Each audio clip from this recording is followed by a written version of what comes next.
All right, welcome to the On Purpose podcast, where we're here to live a life of purpose, to be flourished and fulfilled in all areas of our life. Today's episode is on character versus reputation. Oh, nice. Come on. Yeah. So let's first start with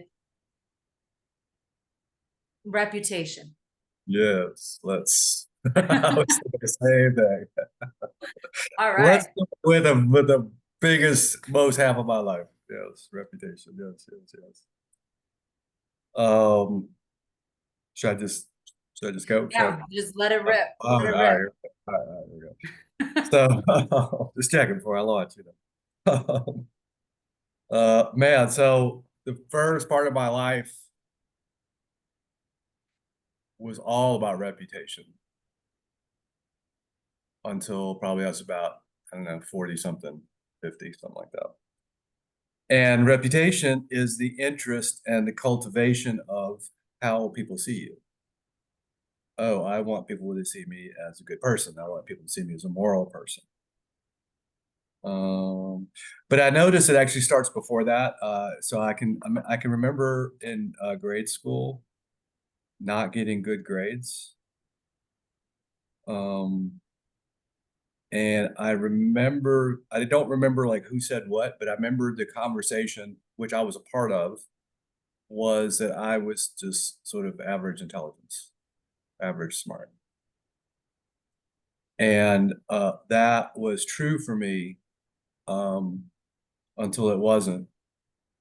And actually, that wasn't that long ago, really, um, in the long arc of time. So for most of my life, I related to myself as just sort of average smart. And so every time I saw something different than the narrative I was given, like that doesn't make sense. uh, one example is second grade Catholic school. I'm already set apart from the other kids because I'm not Catholic, but they make an exception for me. They sit me in a dark corner somewhere when everybody's doing communion. So like on a regular basis, right? And the dark corner that I was in was like staring at this uh, uh, crucifix. But in this particular crucifix, there was no love in this thing, man. It was all just like blood and pain and anguish, and it was, like it was a lot, And um, if you point out something like, "Hey, isn't there something about?" And then all the statues everywhere of different people, saints and Mary, and all the different statues. And like, hey, isn't like, and I'm in second grade. Like, hey, isn't there something about like idol worship in the Bible? I didn't say it that smoothly, but I did ask that question, and man, did that not go well. Oh, And what wow. I was told is I was stupid. I didn't understand. But looking back on it, I'm like cheering for that little kid who had the presence of mind to notice that there was something off there and had the courage to fucking say it. Now, what happened next was like, "Ooh, ouch, ooh, I'm sorry, buddy. I didn't mean to encourage you into all that." Or maybe, obviously we did because that's part of who I am. And, so anyway, so that was also like, um,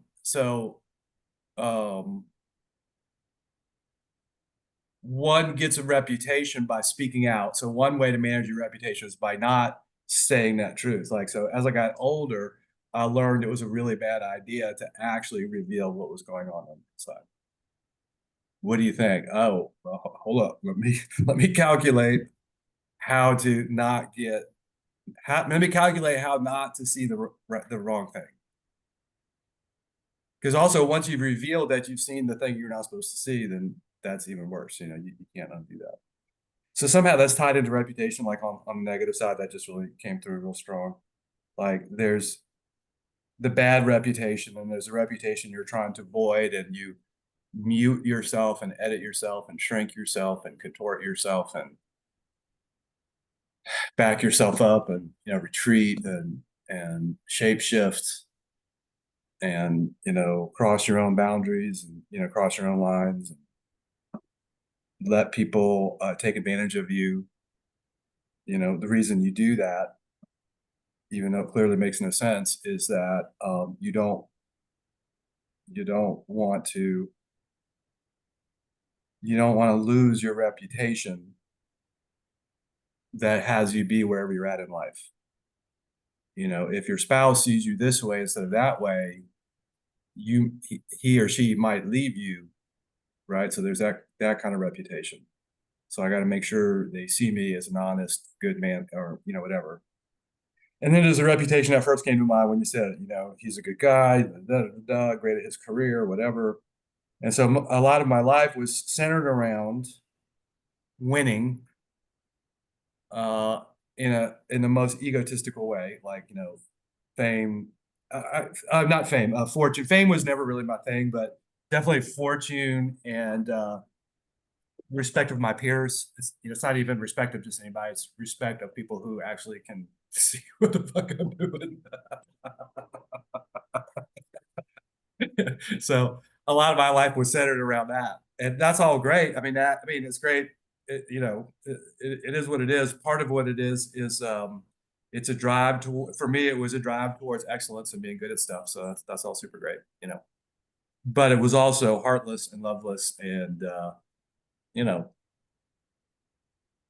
at a minimum, and definitely of the ego, of the mind, and definitely in my early days, no particular interest in good or right or whether or not it hurt somebody. Yeah. So that's reputation. Reputation is this commitment to being in control of how the world sees you. The person who can never be wrong is a person who can't allow the world to see them as having made a mistake or being wrong or something. And so it's very constraining. So one thing about reputation management, let's call it for a moment, is it's a lot of work. Like, it uses up a lot of your capacity because people are coming and going, and after a while, different people have different stories, and they come together and don't come together, and there's just like a lot to manage. You may notice that I speak as though I know something about it. Yes. You may notice there's a lot of like awareness of how I'm talking about it, yeah, because that was. And I spent a lot of time on that because I was convinced that was an element of success.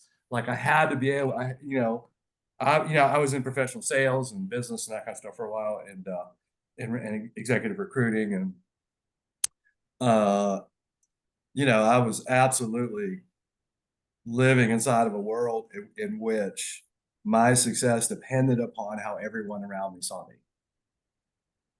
So what I was at work on was how everyone around me saw me. I was at work on how everyone around me saw me. So that's one world, right? So I think that's a world a lot of people can relate to. I'm, going to assume that that's not like blowing anybody's mind, that experience, right? So there's another approach. Should I move on to that? Like, Yeah, yeah, cool. please. Yeah, so there's another approach where you sort of consider that it's actually not possible to manage how people see you. So not only is it an incredible amount of work and energy, it actually doesn't work. And if people are often not willing to tell the truth to themselves about that,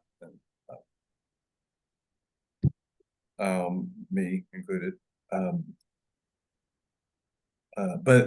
So it's impossible, and there's just a physics to every single person on the planet experiences the planet a little bit differently than everyone else. Every single person. And so not only is it just like, even if you could get a block of people to see you this way, and if you could get a block and you could spin all those stuff, look, I can do it, yeah, blah, blah, blah. Okay, cool, great, here, catch this. Ah, Ah! Oh, I'm sorry, that was just a ham sandwich, brother. I wish it was something more significant than I threw to you. So so so even if you could do all that, right? If you could manage all the groups, even if you could do it indefinitely, Even if you could manage the calories every single day, you don't miss a thing, you don't let's say you could actually do that and you could maintain the energy that's going to take you to that, you could actually sustain that over time. Well, let's say you could do it for years and years and years. I've actually done that, so that's actually possible, but it's, it takes everything you got. Let's say you could do that. That still doesn't address the fact that actually it's not every group of people see you differently. It's that literally every single person sees you differently. Is the problem is way bigger than you think it is, right? So anyway, so it's totally possible. It just takes up everything you got. So another alternative is to actually just work on the one thing you have control over, which is your character. Would I like people to see me as a man of integrity? Sure, you bet. Would that make things easier? In most cases, yes, it actually does make things easier. If if people trust you, things generally just move more quickly. If people don't trust you, things generally move more slowly, right? So would that actually enhance my performance? Would that personally benefit me? Yeah, sure. You bet. Um, but the only way I can actually get there is to actually, instead of working on my PR, my public relations, instead of working on mask, instead of working on how everybody's perceiving me, and even if I could juggle all those things, let's say I actually could do it, right? Um, there's actually a way simpler method, which is actually be a person of integrity, and then over time allow people to notice that. Boom. Well, what if I want to be seen as a man of morality or a man of God? Same recipe. Don't meet with the head of your public relations department. Don't sit down and go, okay, how are we going to convince people that we're a man of God? Okay, good. Well, we're gonna stop wearing these clothes. We're gonna start wearing these clothes. We're gonna stop eating this. We're gonna start eating that. We're gonna do this once a day and that 3 times a day. And, da, da, da, da, da. And eventually, then I'm gonna tell everybody about it. Then we're trying to convince everybody. All this kind of stuff. That's a possible. Actually, that's the road most traveled. I would say. I'm making it sound ridiculous, but if I said it a different way, it would like make perfect sense. Of people would buy books and go to movies, self-help. There those things are working on. If you want to feel confident, stand up straight. Yes, great, great. And does that make you feel more confident? Yes, a little bit. But what if you actually became really good at whatever you were doing and stopped worrying about how you felt about it and worried about how good you were at it? And what if you got really good at whatever it is you were not feeling confident about, and then you just show up and do your thing? And then Sounds so only simple. yeah, and then only get really good at stuff you want to really do a lot. Oh my goodness.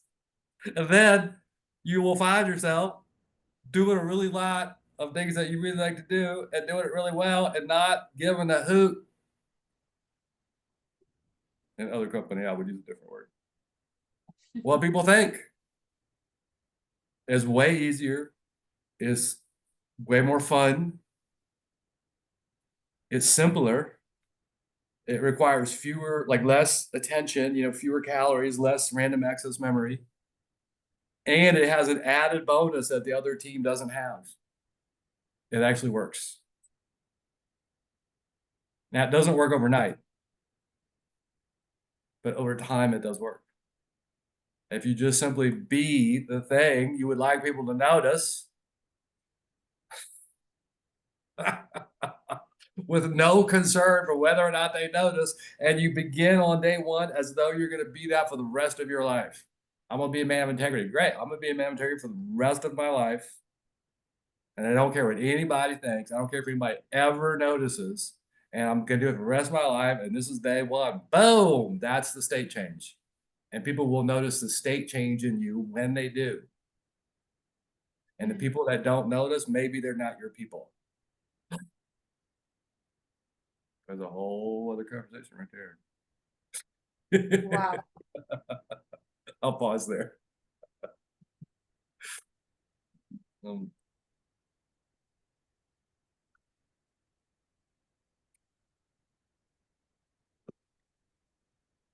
Yeah, I really love how you distinguish between the two of them, but they both have a similar flavor. Right in the beginning, you had said that it's an interest or cultivation of how people see you. And I'm like, Yeah, that is for both. But yeah, yeah, but the thing is with character, it's not about an external validation or an external thing that, with your feelings or anything. It's not wrapped up in that. yeah. What Well, do this you well, Go this ahead. leads me to one of my favorite hobbies, which is using sports analogies and transformational conversations. So here we go.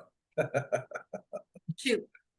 The person interested in reputation is like the quarterback who is taking a snap at the line, and there's like several 300-pound plus professional athletes literally trying to tear him apart. Professional, like this is what they do for a living. They tear people like you're on the quarterback, they go get you, and they are coming after you. And you're backing up and you're looking for your receiver, and a play is going, and they're yelling things that I cannot repeat that you never hear on national TV about my mother and all the things. And then suddenly I stop and I look up at the scoreboard and I wish it was different. That's the person focused on reputation. How am I doing? What's the score? Yo, we're in the middle of the play and it's not going well. Get your ass back in the game.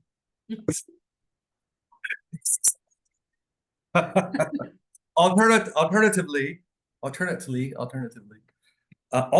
that's the other word I'm looking for, is the person focused on their character.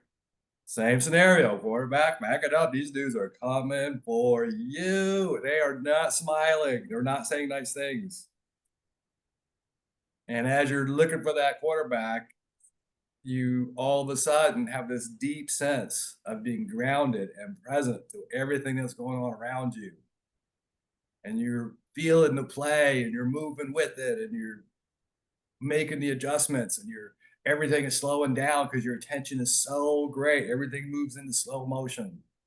And then you see the opening, you see the play, it's developing, it's working, you throw the ball, bam, complete. Then you look at the fucking scoreboard. It's very different. It's very different. And almost everybody is that first quarterback and doesn't realize it.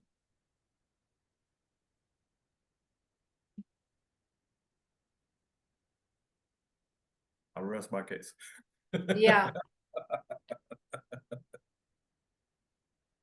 What keeps coming to mind is the distinction about domestication. We've domesticated ourselves to only pursue our reputation. We've been ingrained to have Oh yeah. achievements, have success, get validation from the outside. And did I do well? And, get acknowledged for that. And so, how does one switch that switch off and start building their character?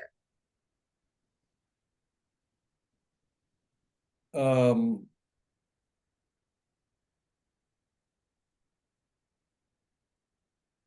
it's it might be I think it kind of was for me and maybe it doesn't have to be, but maybe think of a train and they got those little ropes you can pull the emergency cord and you pull the rope and the train stops. And of course, everybody's greatly impacted because their train Everyone. just comes to a halt for some unknown reason for almost everybody on the train, right?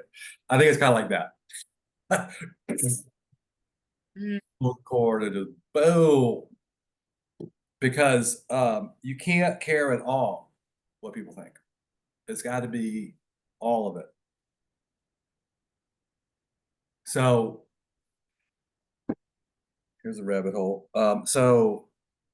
Yeah, I think I know where you're going with this. Is it If if you look at the craziness of the world, satanic rituals, child trafficking, human trafficking of all sorts, sex slavery,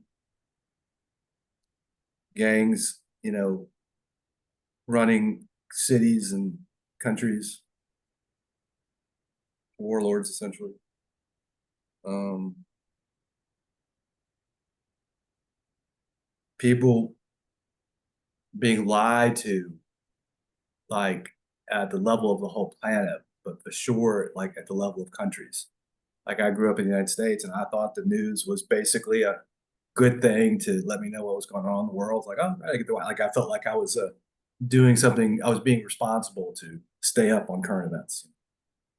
I actually thought that was for me, and I thought the education system, for just a minute, I thought it was about me learning. And for some period of my life, I thought that the medical industry was for health. And one of the last ones to go, which is crazy, like I'm embarrassed, was I actually thought the government was to serve the people. And I thought money was designed to be the most efficient form of trade.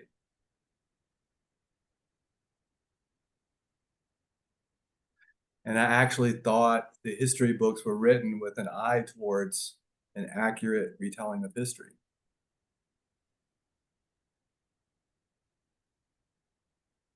And I actually thought universities were to teach people how to think.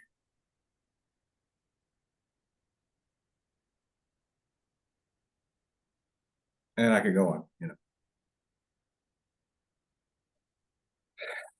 And all that's not right. All that's incorrect.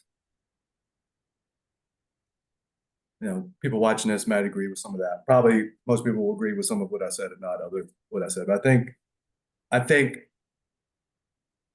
most of what I said is not actually terribly radical. And the domestication is so important because the design of the domestication is that it robs us of our ability to sort out between fact and fiction. It teaches us to believe what we're told to believe without any concern for the truth of the thing. This is, this is how this history thing went. And then just gradually you find out, well, that's not actually true. And oh, that's not actually true. Oh, and that's actually didn't happen that way. And that wasn't actually the first time that happened. And no, that, you're just like, what are we doing here? And at first it was like, hey, I discovered something. Everybody look. Hmm. It was not received how I expected it. I found a deeper truth. Great news. Hey, let's take a look. I didn't say it, I don't know how I said it, but I remember like, insights were not welcome, Anyway, so the domestication is critical for that. So, because we're taught to believe what we're told to believe, and we're taught that there's a person who is the sayer of whether or not what we believe is the right thing to believe and what we say is the right thing to say. Like in any field, professional, community organizations, school, like school for effing sure, jobs and stuff, that kind of stuff. You're always looking. There's always a person who gets to say whether everybody else is doing is correct. And so, if a small number of people are going to control a large number of people, which by the way has been happening in greater and greater and greater percentage throughout history, with technology, an ever smaller number of people can control an ever larger number of people, and we're getting ready to move into a whole new phase. I mean, we're already completely surveilled. I don't think people really understand the extent to which we're completely surveilled, but wherever you think we're at, we're probably further than that, but wherever we're at, it's always moving in that direction. We're more surveilled, more control, less security, more transparency for us and more secrecy for the people running the show, right? So as technology increases, the gap widens between the folks who have the technology and the rest of us, and with AI and all the things, soon there's not going to be a need for human labor anymore, which was one of the big negotiating things that we had, was our ability to do stuff. But as robots become more advanced, that won't even be their first choice. We will not be their first choice, you know. So anyway, I went off a little tangent there.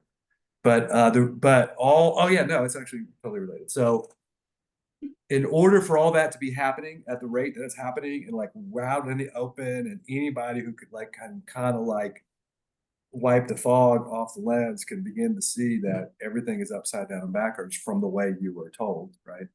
And everybody's intention is different than what you've been how it's been presented, you know. And as you start to kind of reimagine things in a more probably accurate way, the only way that works is because of our domestication. We believe what we're told, not what's true, and there's someone who gets to say whether or not we're believing what we're told correctly and whether we're saying it correctly. And so, yeah, I'll pause there.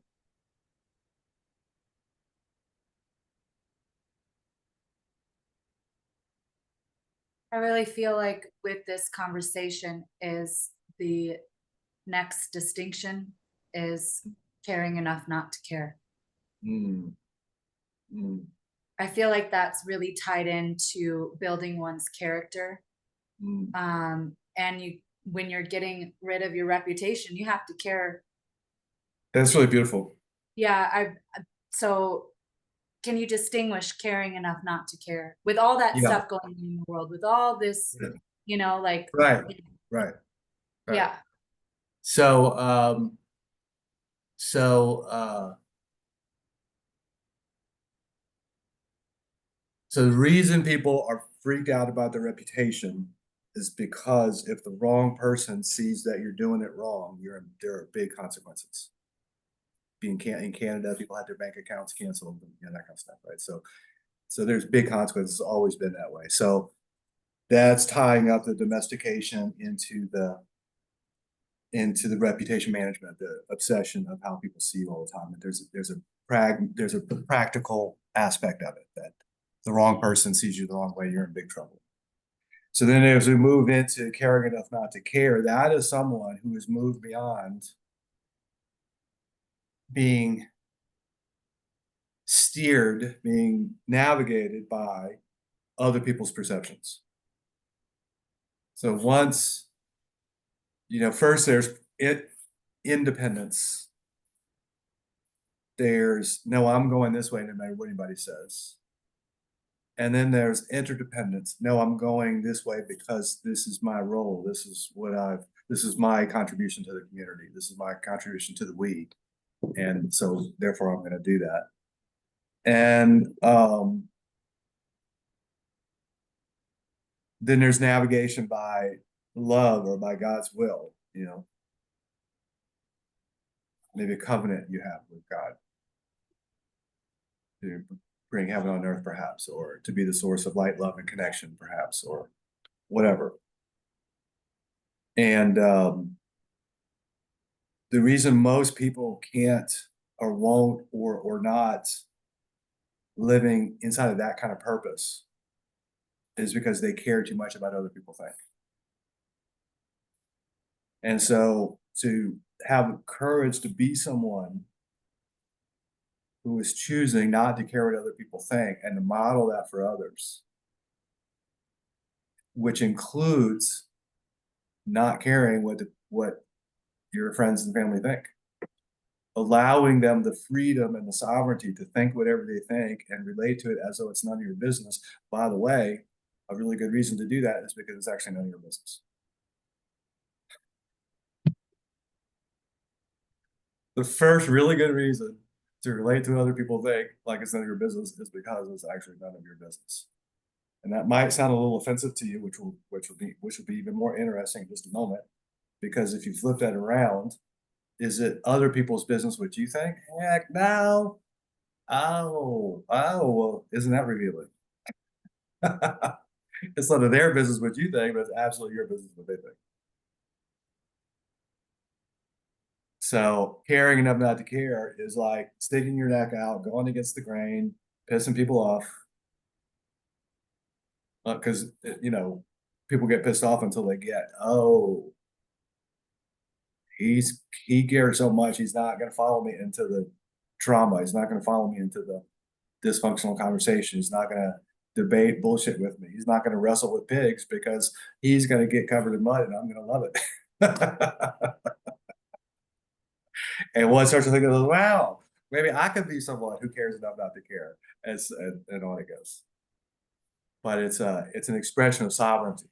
It's not an expression of indifference. It's not an expression of a lack of caring. It's an expression of caring so much that you're willing to endure people's judgment to be someone who actually lets people be sovereign by being sovereign himself or herself.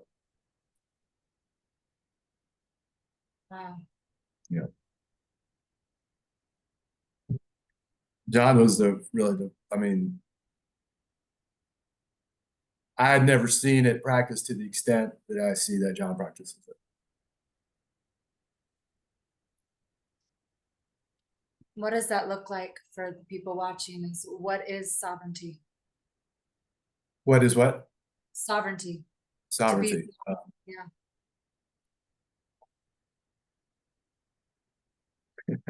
It's the opposite of this. It's the opposite of the person who is broke, sick, unhappy,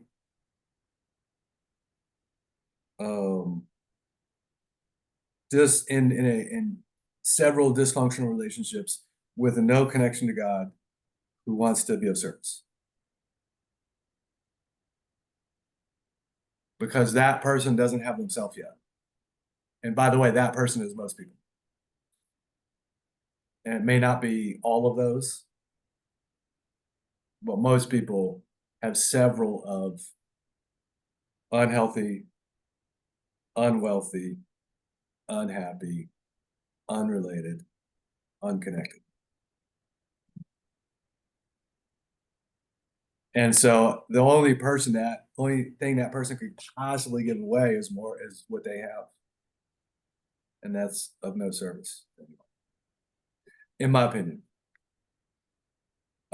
So sovereign is someone who's actually done the work to transform and transmute and shift perspective and follow a greater power to a place where there's abundant health, abundant wealth, abundant happiness, abundant relationships, abundant connection. And then that person says, with my wholeness and completeness, with my sovereignty, I've done the work to actually have what I have. Therefore, if I chose to, I could give it away. Before, I didn't have anything. And I wanted to give that away. Well, there's too much scarcity in the world already. It's not what we need more of. So a sovereign human being is someone who actually allows themselves to experience themselves as a child of God and a vessel of all things working for good and for those who believe and are called unto his plan, and that we're all one, and it's our difference that makes a difference.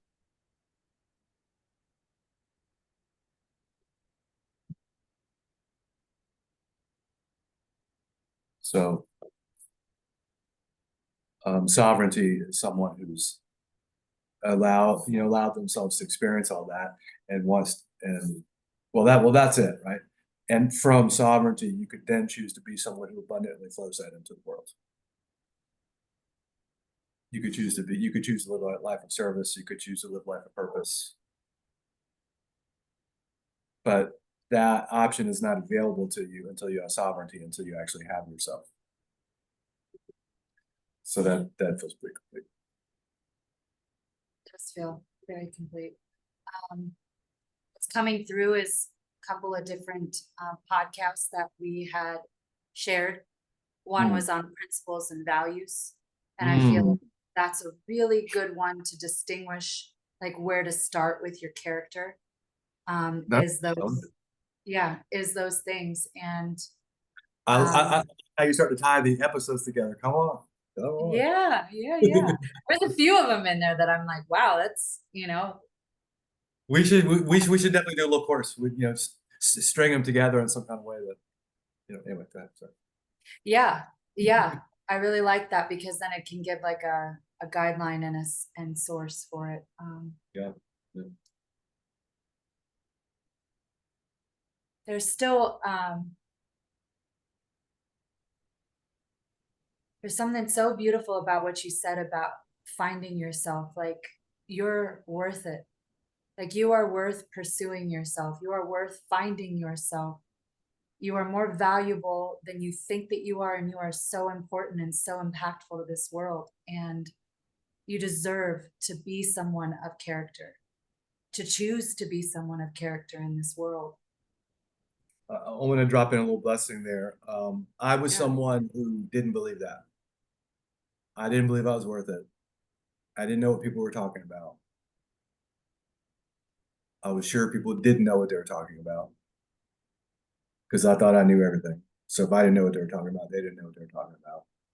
And I didn't know what they were talking about. I didn't know, like, what gift, what worth it, worth what? Like, what do you mean? And so my blessing is that you, if this is you, that you stay with the question and ask the question in a particular way. It's like, how am I worth it?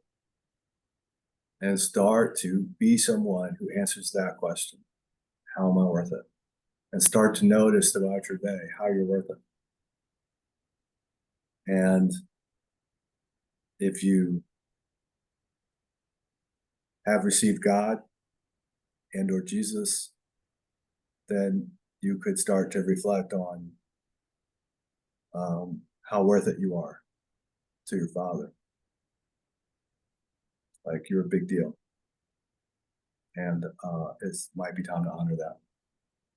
And my blessing is that you stay with it until you see that and you feel that. And you'll see it when you believe it. You won't see it first and then you believe it, because if you don't believe it, it will never be. So that's faith.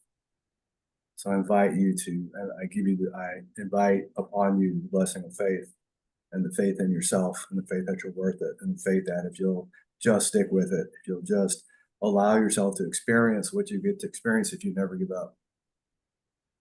I offer you the blessing of, I guess, persistence and faith.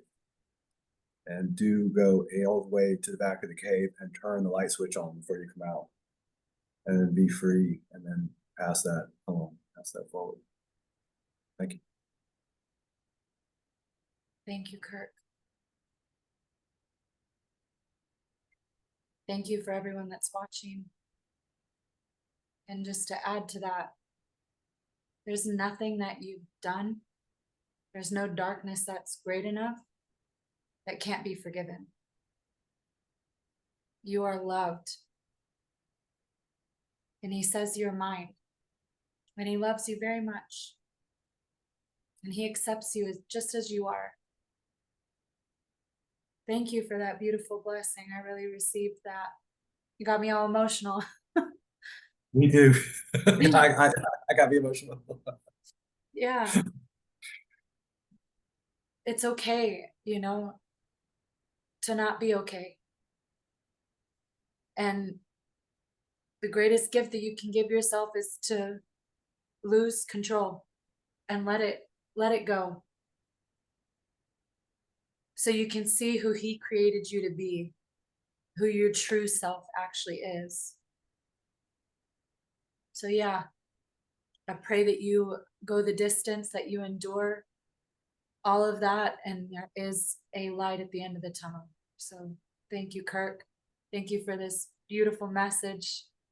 And I think that about wraps it up, but there's going to be resources for you down in the chat. We've got 4.0 version of the Visionary Leadership Program if you would like to be a divine channel. And there's other resources that are there as well for you if you want to just stay in contact and be in support with Earthwaking Village. Also, there's earthwakingvillage.com. That's right there. Please check us out at the village. We'd love to support you on your journey. Thank you so much.